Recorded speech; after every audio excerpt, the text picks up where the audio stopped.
Friends, how are you? I hope you are doing good. आपने सही समझा। आज टॉपिक आपने देखा होगा जो कि होपोनोपोनो के ऊपर है।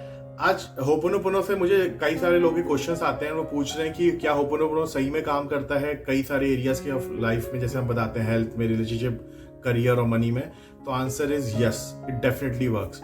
और ये मेरे ऊपर भी काफ़ी जगहों पे काम किया है, मैंने अपने ऊपर भी इस चीज़ को आजमाया है और मेरे साथ बहुत सारे लोग कनेक्टेड रहे हैं जिन्होंने हेल्थ के, स्पेशली किसी ने अपना लॉन्ग टर्म आई इशू ठीक किया, किसी को बहुत इन्फेक्शंस थे वो ठीक हुए। इनफैक्ट एक केस में मेरे यहाँ पे हैं जिनको लोअर बैक का इशू था बहुत सालों से, वो ठीक हुआ है। तो हेल्थ रिलेशनशिप में भी उन्होंने बहुत एडवांस होपोनोपोनो यूज करके उसको ठीक किया है। वेल्थ में भी ऐसे रिजल्ट्स आए हैं जहाँ पे स्टॉक्स और इन्वेस्टमेंट में लोगों को बहुत अनप्रेसिडेंटेड प्रॉफिट्स मिले हैं, उनके रिटर्न्स अच्छे मिले उन्हें वेल्थ में। तो होपोनोपोनो कई लोग के लिए काम नहीं भी कर रहा है, उसके लिए मैंने आज ये वीडियो बनाया। वो कहते हैं कि हमारे लिए होपोनोपोनो काम नहीं कर रहा है। तो just before going to fast forward to the ho'oponopono technique, क्या हम इसकी 4 स्टेटमेंट से पहले जो हम समझते हैं होपोनोपोनो के, क्या हम ये लॉ ऑफ अट्रैक्शन के वेरियस स्टेजेस को समझ सकते हैं? कि लॉ ऑफ अट्रैक्शन वर्ड तो बहुत अच्छा है सुनने में आजकल, jargon as a jargon, but इसकी क्या 4 स्टेजेस हैं जिसकी हमें चैलेंजेस आते हैं, उसके डीप में जाना बहुत जरूरी है। तो फर्स्ट स्टेज जो रहता है वो होता है विक्टिमाइजेशन का, यानी जहां हम लोग कंप्लेनिंग होते हैं, कंप्लेन बहुत करते हैं कि कुछ काम नहीं करता और हम दूसरे इन्वायरमेंट पे और आसपास के लोगों पे दूसरों पे ब्लेम डालते रहते हैं लाइफ में कुछ ना होने के लिए। लक पे डालते हैं, बहुत सारे फैक्टर्स पे डालते हैं, अपनी डेस्टिनी, कुंडली, एस्ट्रोलॉजी पे बहुत सारे फैक्टर्स डाल देते हैं। That is a first stage जिसको कहते हैं हम विक्टिमाइजेशन स्टेज, जहां पे आदमी विक्टिम बन के रह रहा होता है। वो सोचता है कि मैं मतलब एक्सटर्नल इन्वायरमेंट पे डिपेंडेंट हूँ और कुछ काम नहीं कर रहा, तो बहुत कंप्लेनिंग और फ्रस्ट्रेटिंग वाला एरिया होता है वो। सेकंड स्टेज में जब उसको कई बार लोगों से पता चलता है अरे लॉ ऑफ अट्रैक्शन के बारे में, मैनिफेस्टेशन टेक्निक्स के बारे में और विजुअलाइजेशन, लिखने के बारे में, स्क्रिप्टिंग और बहुत सारी टेक्निक्स उसे पता चलती है मैनिफेस्टेशन की, और जो कि बहुत सारे लॉ ऑफ अट्रैक्शन कोच और मोटिवेशनल कोच वर्ल्ड वाइड कराते हैं, जिसमें कई सारी एनएलपी टेक्निक्स भी होती है। तो वो थोड़ा एम्पावर फील करता है, वो सोचता है कि चलो अब मैं टेक्निक्स यूज करके वो, और कई लोग अचीव भी करते हैं, बहुत सारी चीजें इसमें मैनिफेस्ट होती हैं और उन सब टेक्निक्स को यूज करके। तो that is called as actually empowerment stage of the law of attraction. तो उसमें क्या होता है, कई बार दे बम्प इनटू, मतलब एकदम चैलेंजिंग सिचुएशन में बम्प इन कर देते हैं, मतलब प्रॉब्लम में आ जाते हैं, दे फेल सम रियल चैलेंजेस जहां मैनिफेस्टेशन टेक्निक्स काम नहीं कर रही होती, एम्पावरमेंट टेक्निक्स सडनली काम करना बंद कर देती हैं। जो वो इतने सालों से मैनिफेस्ट करते आ रहे थे वो नहीं चल रहा होता है, and they suddenly start feeling this कि यार यहाँ तो काम नहीं हो रहा है लॉ ऑफ अट्रैक्शन। तो थर्ड स्टेज इज कॉल्ड सरेंडरशिप, और जहां पे लॉ होपोनोपोनो सबसे ज्यादा काम आता है वो है सरेंडरशिप में। जब यानी 4 statements you are saying not as a basic but as a conversational ho'oponopono to the universe, या फिर उसको डिवाइन को आप बताना चाह रहे हैं कन्वर्सेशनल रूप के बारे के तरीके में, एडवांस होपोनोपोनो के रूप में, but surrendering to the universe.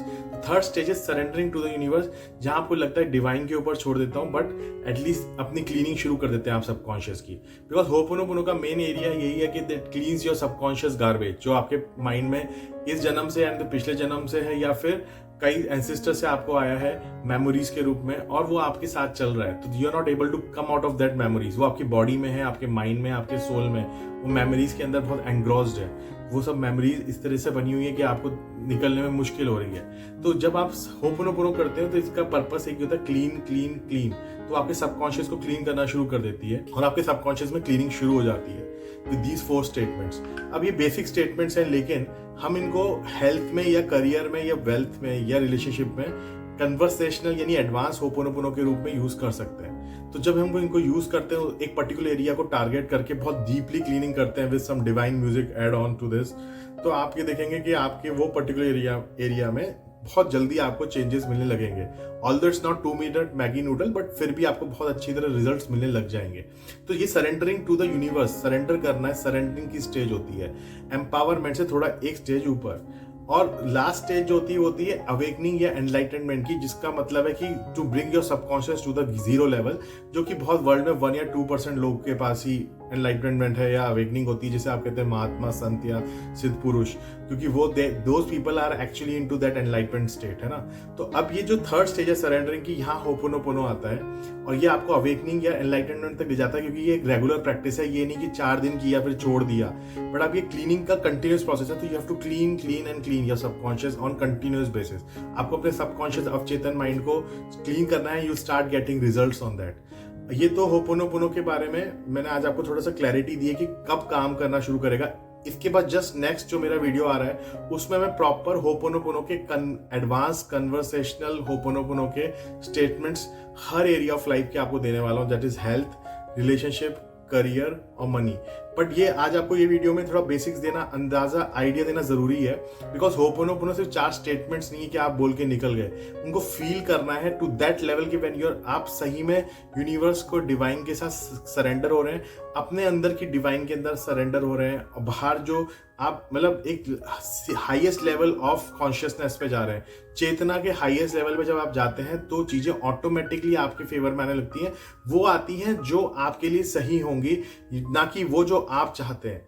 May be you are desiring for something desperately, पर वो आपके लिए ठीक ना हो, तो डिवाइन अंडर द सरेंडरशिप वो आपको वो चीज देंगे जो आपके लिए बेस्ट होने वाली है। Thank you so much for listening me. अभी इसके बाद में नेक्स्ट वीडियो आने वाला है जिसमें पूरा होपोनोपोनो के कन्वर्सेशनल स्टेटमेंट्स पे फोकस्ड रहेगा। Thank you so much again for listening me. अगर ये आपको अच्छा लगा तो please do share and subscribe with others, आप दूसरों को भी शेयर करिए। Thank you so much for listening me. Thank you.